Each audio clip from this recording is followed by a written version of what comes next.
اگر آپ کے ساتھ یہ علامات ہیں تو آپ کے اوپر کالا علم اور سحر ہے، مخالفین کی طرف سے تعویذ گنڈوں کی برمار ہے۔ نمبر 1، آپ کو وقت پہ نیند نہیں آتی، وقت پہ بھوک نہیں لگتی، ہر بات پہ غم و غصہ اور چڑچڑا پن ہوتا ہے، آپ کے بال گرتے ہیں، اور دوسرا ہر کام میں رکاوٹ ہوتی ہے۔ اور چھٹے نمبر پر جس سے بھی آپ نیکی اور ہمدردی کریں برائی کا صلہ ملتا ہے۔ اور ساتویں نمبر پر عبادت کا شوق ہونے کے باوجود آپ کو خشوع و خضوع اور سکون میسر نہیں۔ اور ساتویں اہم بات، کسی ماحول میں ہزاروں خوشیوں راحتوں کے باوجود آپ کو ڈپریشن اور ذہنی دباؤ رہتا ہے، اور دل بجھا بجھا پریشان اور گھبراہٹ کا شکار رہتا ہے۔ اب اللہ تعالیٰ نے ہزاروں نعمتیں آپ کو دی ہیں، نہ آپ کو ڈاکٹری مسئلہ ہے، نہ آپ کو نفسیاتی کوئی مسائل ہیں، آپ ذہین و فتین ہیں، آپ انتہائی شریف النفس اور پرامن اور انتہائی بے ضرر ہیں اور انسانیت کے ہمدرد ہیں، لیکن اس کے باوجود آپ کے ساتھ ایسے مسائل چل رہے ہیں کہ کسی کام میں بھی پیش رفت نہیں ہو رہی، چاہے وہ مقدمہ ہے، چاہے وہ جاب کا مسئلہ ہے، رشتے کی بات ہے، یا آپ کو کوئی خوشحالی اور ذہنی سکون والی۔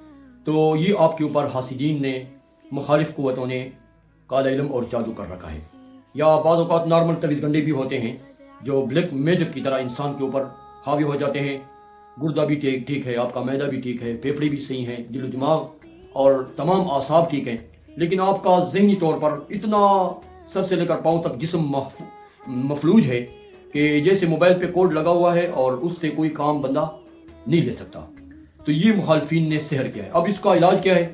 اس کا توڑ ہمارے پاس قرآن حدیث کی روشنی میں انتہائی گارنٹی کے ساتھ ہے، اور یہ علامات اگر آپ کے پاس موجود ہیں، آپ کی زندگی میں پائی جا رہی ہیں، تو آپ ہمارے ساتھ رابطہ کریں، قرآن حدیث کی روشنی میں اس کا گارنٹی کے ساتھ علاج کریں گے۔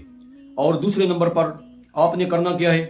آپ نے نماز کی پابندی کرنی ہے، گناہوں سے، تمام معاصی سے اپنے آپ کو بچانا ہے، اور ایک وظیفے کا سہارا لینا ہے۔ وہ وظیفہ ہے حضرت موسیٰ علیہ السلام کا وظیفہ، قال موسیٰ ما جئتم بہ السحر۔ موسیٰ علیہ السلام نے فرعون کے 90,000 جادوگروں کو شکست دی اور لاٹھی پھینکتے ہوئے فرمایا تھا، ان اللہ سیبطلہ ان اللہ لا یصلح عمل المفسدین۔ اسی آیت کی بدولت، اس کلمے کی بدولت فرعون کے سارے جادوگر شکست فاش سے دوچار ہو گئے اور اسلام کے دائرے میں آ گئے، اور حضرت موسیٰ علیہ السلام کا کلمہ پڑھا اور سر بسجود ہو کر اللہ کی وحدانیت کے قائل ہو گئے اور مسلمان ہو گئے۔